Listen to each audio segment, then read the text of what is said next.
ఇబ్బందులకు, ఇరుకులకు, ఈ యొక్క ఆర్థిక సమస్యలకు, అలాగా అనేకులు వారి జీవితంలో విశ్వాసముతో రైట్ వర్డ్స్ మాట్లాడిన వారు చాలామంది అనుదిన జీవితంలో వారి కుటుంబాల్లో మనం చూస్తాం.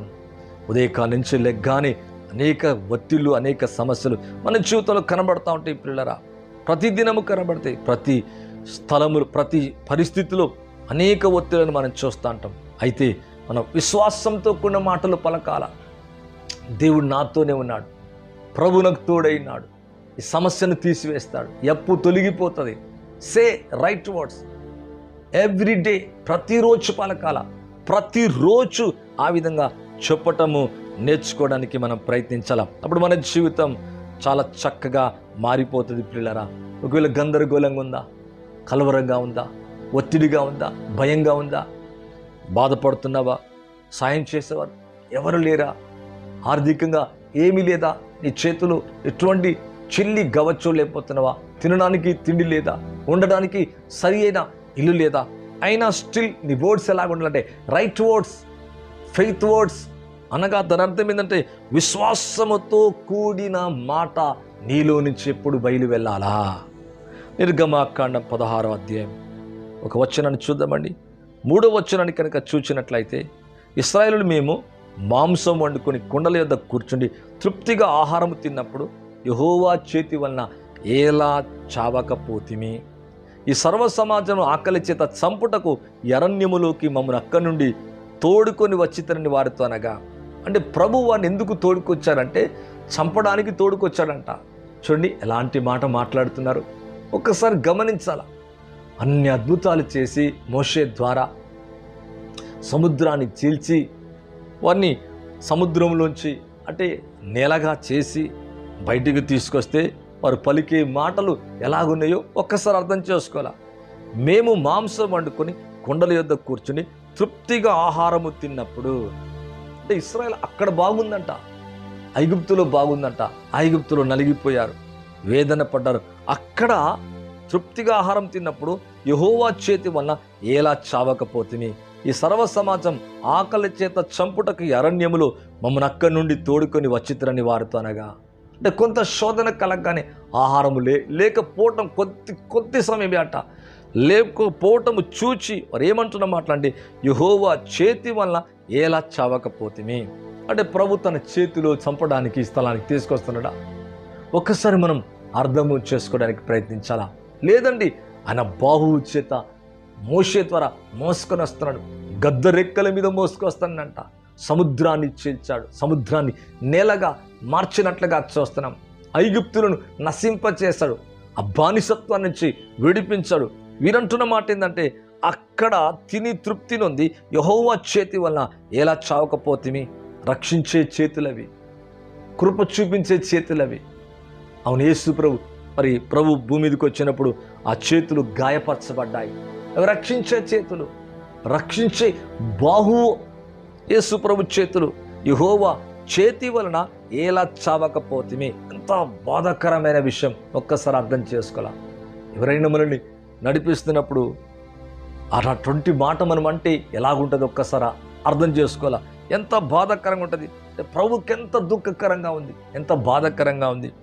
అవును, అనేక సార్లు మీరు అంటున్న మాట రైట్ వర్డ్స్ కాదు, విశ్వాసముతో కూడిన రైట్ వర్డ్స్ వీళ్ళ జీవితంలో ఎక్కడా కనబడలేదు పిల్లరా. ఇశ్రాయేలు సమాజంలో కనబడలే, కొద్ది మందిలో కనబడది, యెహోషువ కాలేబులో కనబడది. మీరు కనుక చూసినట్లయితే వారంటారు, కాలేబు యెహోషువలు అంటారు, మేము జయిస్తాం, శత్రువుల దగ్గర మేము జయిస్తాం, మేము పట్టుకుంటాం, మేము విజయం పొందుతాం, ఆ పట్టణము ఆ ప్రజలు ఏమి చేయలేరు, దాన్ని స్వాధీనం చేసుకుంటాం. సంఖ్యాకాండములు ఉంటుంది పిల్లరా. అంటే ఇలాగ పలికిన ఈ సమాజంలో కొద్ది మంది మాత్రం మంచివి రైట్ వర్డ్స్, ఫెయిత్ వర్డ్స్, అంటే విశ్వాసంతో కూడిన రైట్ వర్డ్స్ మాట్లాడారు. అంటే కాలేబే కానీ యెహోషువ కానీ, అందుకే వారు పాలు తేలని దేశానికి వెళ్ళారు. వాళ్ళు పలికినట్టుగా వారి జీవితం ఉంది. అంటే నీ పలుకు నీ జీవితాన్ని సూచిస్తుంది, నీ పలుకు నీ విశ్వాసాన్ని సూచిస్తుంది, నీ పలుకు నీ గలిపిని నీ తొందరను మరి చూపించడం చూస్తాం. అంటే మన జీవితం సరి అయినదిగా ఉండాలంటే, సరి అయినదిగా రాసుకోవాలంటే అంటే మన భవిష్యత్తు మంచిగా ఉండాలంటే మన మాటలే, అంటే నీ పలుకు నీ జీవితాన్ని రాస్తున్నాయి పిల్లలారా.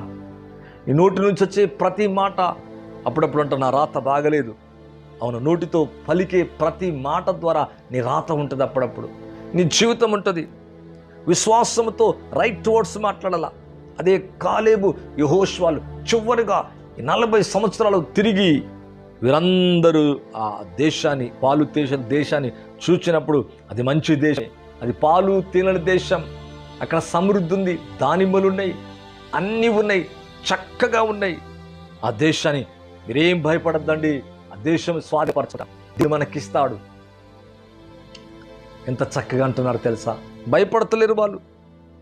అక్కడ చూసిన ఆ శత్రువులను చూసి ఏమాత్రం కలవరపడతలేరు, భయపడతలేరు.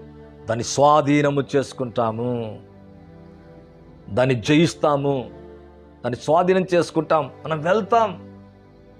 దేవుడు మనకు తోడై ఉన్నాడు, మన పక్షమున యుద్ధము చేస్తాడు. అంటే వీరికి సమాచారానికి ఎంత తేడా ఉందో చూడండి. అందుకే ప్రార్థిస్తున్న యెహోషువ, వెంబడిస్తున్న యెహోషువ, కాలేబు, మోషేని వెంబడిస్తున్న దేవుని వీరందరూ కూడా వెంబడిస్తున్నారు. కానీ వీరి జీవితం సరైన ప్రార్థన జీవితము లేని కారణాన్ని బట్టి వీరి నోటి నుంచి సరి అయిన మాట లేదు పిల్లారా. సంఖ్యాకాండం 14వ అధ్యాయం కనుక మనం చూసినట్టయితే 3వ వచనం, ఆ సర్వ సమాజం అయ్యో ఐగుప్తులో మేమేమి ఇలా చావలేదు. చూడండి, ఐగుప్తులో చావలేదంట, మళ్ళా చావలేదని మొదలు పెడుతున్నారు. అరణ్యమందు మేమేలా చావలేదు. 3rd టైం రిపిటేషన్ చేస్తారు. మేము కత్తి వాత పడినట్లు యెహోవా మమ్మను ఈ దేశంలోకి ఎలా తీసుకుని వచ్చను, మా భార్యలు మా పిల్లలు కొల్లపోదు. Every word negativity word, every time వారు మర్మరింగ్ అంటే సనుగుతున్నారు, గొనుగుతున్నారు, బాధపడుతున్నారు, నొచ్చుకుంటున్నారు. మా భార్యలు మా పిల్లలు కొల్లపోదురు, తిరిగి ఐగుప్తుకు వెళ్ళుటకు మాకు మేలు కాదా. ఐగుప్తుకు వెళ్తారంట, బానిసత్వానికి వెళ్తారంట, ఫరో చేతి కిందికి వెళ్తారంట. అప్పుడప్పుడు మన జీవితాలు అలాగే ఉంటున్నాయి పిల్లలరా. శత్రువు చేతి కిందికి వెళ్ళడానికి ఇష్టపడుతున్నారు లోకం, పాపము క్రిందికి వెళ్ళిపోవడానికి. బానిసత్వము ఎక్కడి నుంచి 430 ఏండ్లు బానిసత్వం ఉన్న ఆ ప్రజలను చూసి మోషే దగ్గరికి దిగివచ్చి అగ్ని పొదలో మాట్లాడి వారందరినీ విడిపిస్తే వారు పలికే మాట మీరు అర్థం చేసుకోవడానికి ప్రయత్నించాలా. ఆ సర్వ సమాజం అయ్యో ఐగుప్తులో మేమేలా చావలేదు, అరణ్యమందు మేమేలా చావలేదు, మేము కత్తి వాత పడినట్లు యెహోవా మమ్మును ఈ దేశంలోనికి ఎలా తీసుకుని వచ్చాను. అంటే కత్తితో చంపడానికి ఈ స్థలానికి తీసుకొచ్చానంట. వారు పలుకుతున్న మాటలవి. ప్రభువు మరి మంచిగా నెమ్మదిగా అగ్నిస్తంభంలో, మేఘస్తంభంలో మన్నా ఇచ్చి, సముద్రాన్ని చీల్చి, వారికి కావాల్సింది ఇచ్చి, బండులోంచి నీళ్ళిచ్చి నెమ్మదిగా నడపడానికి, పాలు తేనెల దేశానికి నడిపించడానికి ప్రభు నడిపిస్తా. అంటే యెహోవా మమ్మును ఈ దేశంలోకి ఎలా తీసుకొచ్చాను, కత్తివాత పడునట్లు తీసుకుని వచ్చాడంట. ఎంత దుఃఖకరం, ఎంత బాధాకరం. అప్పుడప్పుడు పరిస్థితులలో మాట్లాడే మాటలు, మా భార్యలు మా పిల్లలు కొల్లపోవద్దురంట. వారు పలికిన మాటలే వాళ్ళని అరణ్యములో రాల్చివేసింది. వారి జీవితం రాలిపోయింది పిల్లరా. మా భార్యలు మా పిల్లలు కొల్లపోదురు, తిరిగి ఐగుప్తు వెళ్ళుటకు మాకు మేలు కాదా అని వారితో ఐగుప్తుకు వెళ్ళిపోవాలనుకుంటున్నారు. వాళ్ళు తిరిగి దాస్యం అనే కాడి కిందికి వెళ్ళిపోవాలనుకుంటున్నారు. నీ జీవితం అలాగుందా? మరి పరిస్థితులు బట్టి భయపడుతున్నావా? అది సముద్రమైన నీ ఎదుట చీలిపోవాల్సిందే, ఎరుకో అయినా కూలిపోవాల్సిందే, యోర్దానైనా ఏకరాశిగా మిగిలిపోవాల్సిందే. మంచి కార్యాలు చేస్తాడు పిల్లరా. అవును, యెహోవా మమ్మను ఈ దేశంలోనికి ఎలా తీసుకుని వచ్చాను. తీసుకొచ్చే దేవుణ్ణి ప్రశ్నిస్తున్నారు, నడిపించే దేవుణ్ణి. యేసు ప్రభువు వీరంటారు, మేము నశించిపోతారు, నీకు చింత లేదా? ప్రభుతో డైరెక్ట్గా అంటున్నారు వాళ్ళు. వీరు కూడా అలాగే అంటున్నారు పిల్లరా. చూద్దామా దేవునికి వాక్యంలో ద్వితీయోపదేశకాండం 5వ అధ్యాయం 25వ వచనాన్ని కనుక చూచినట్లయితే ఒక మాట ఉంది. కాబట్టి మేము చావనేలా, ఈ గొప్ప అగ్ని మమ్మును దహించును, మేము మన దేవుడిని యెహోవా స్వరం ఇక వినునేలా చనిపోదు. చనిపోవడానికి స్వరం ఇచ్చి మాట్లాడతలేడు. అలాగంటే మోషే చనిపోవాలా, గిద్యోని చనిపోవాలా? చాలామంది దేవుడు మనోహాకు దేవుడు మరి భార్యకు కనబడి మాట్లాడినట్టుగా చూస్తున్నాం. వారందరూ భయపడ్డారు, కరెక్టే, ప్రభువుని చూచి భయపడ్డారు, మంచిదే.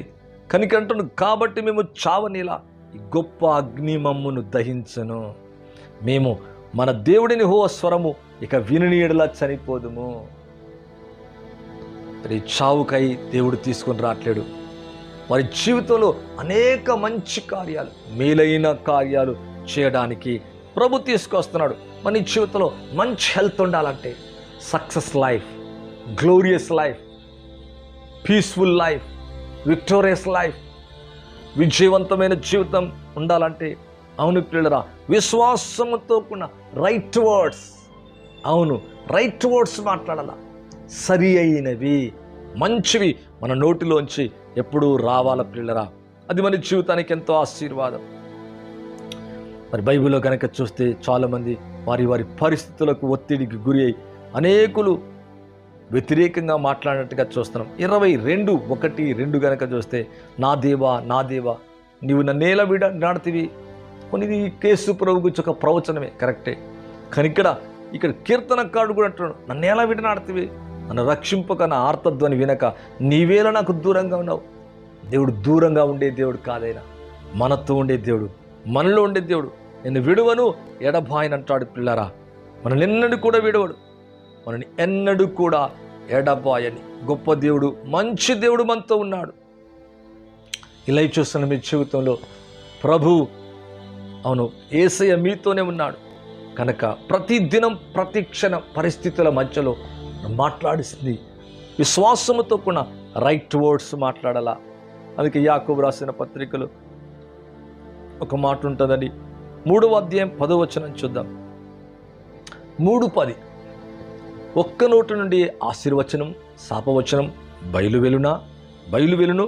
నా సహోదరులారా ఇలాగుండకూడదు. అంటే ఒకే బుగ్గలోంచి మంచిది, ఒకే జల నుండి తీయని నీరు చేదు నీరు ఉరునా. నా సహోదరులారా అంజూరపు చెట్టున ఒలివ పండ్లైనను ద్రాక్ష తీగను అంజూరపు పండ్లైనను కాయినా. అంటే అంజూరానికి అంజూరే, ద్రాక్షకు ద్రాక్షే.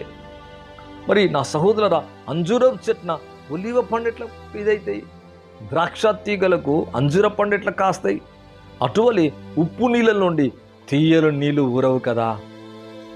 కాబట్టి ఉప్పు ఒకటైతే ఉప్పు నీరే వస్తుంది, తీయంది అయితే తీయందే వస్తుంది. అయితే నీలోంచి నాలోంచి ప్రభు ఏం కోరుకుంటున్నంటే తీయని నీరు ఉబకాలంట.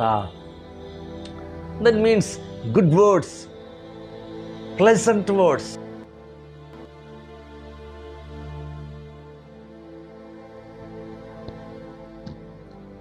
అంటే మన జీవితంలో ఎటువంటి వర్డ్స్ రావాలంటే ప్లెజెంట్గా, జాయ్ఫుల్గా మరి రావాల పిల్లరా.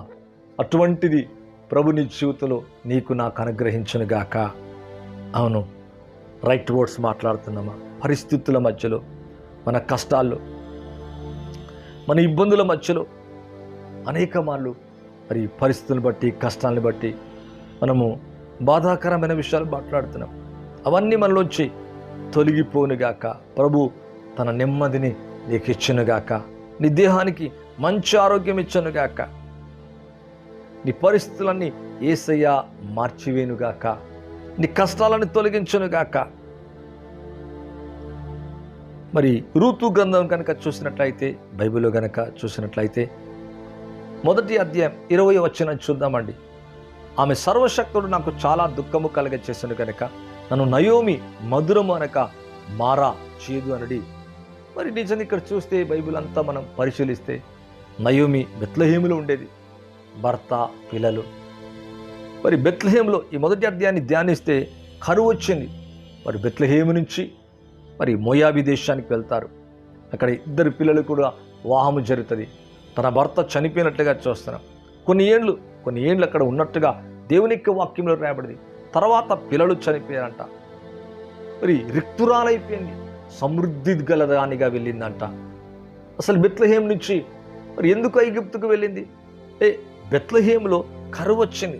మరి కరువు వచ్చిన సమయంలో ఆ కరువులో కూడా విశ్వాసంతో అక్కడ ఉంటే మంచిదేమో, ప్రభుని అడిగి ఉంటే మంచిదేమో. మరి అట్లాంటి పరిస్థితి అక్కడ ఏది లేదు. ఆమె మరి ఒక ప్లేస్ని చూస్ చేసుకుంది.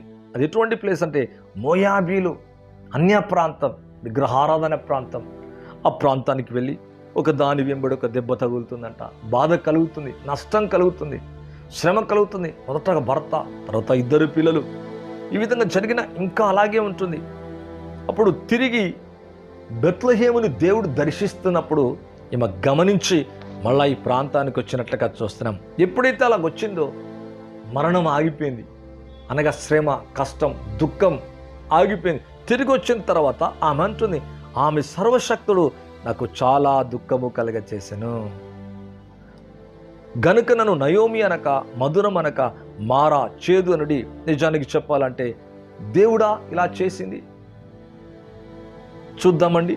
నేను సమృద్ధి గల దాన్నే వెళ్తుని, సమృద్ధి గల దాన్నే వెళ్ళిందంట. మరి ఇక్కడ ఉన్నప్పుడు బెత్లెహేము ఉన్నప్పుడు సమృద్ధి, అక్కడికి వెళ్ళింది గనక రిక్తురాలైపోయింది. దేవుడు కోరని ప్రాంతానికి, కోరని స్థలానికి, అప్పుడు కోరని స్థలము, కోరని ప్రాంతం, కోరని ఉద్యోగం, కోరని పరిస్థితుల్లోకి వెళ్ళినప్పుడు మరి అపవాది చిక్కుల్లో చిక్కుకొని బాధపడతారు. పిల్లరా, నేను సమృద్ధి గల దాన్ని, ఇక్కడ ఉన్నప్పుడు సమృద్ధి, అటు వెళ్ళగా మరి సమృద్ధి గల దాన్ని వెళ్తేని యెహోవా నన్ను రిక్తురాలిగా చేసెను, తిరిగి రాజేసెను. దేవుడు చేశాడా? అవునాయన. నరులకు 3వ అధ్యాయాన్ని విలాప గ్రంథంలో చూస్తే ఆ నరులకు బాధైన, హృదయపూర్వకంగా బాధైన, విచారమైన కలగచ్చేయడు. హృదయపూర్వకంగా దేవుడు కలగచ్చేయడు.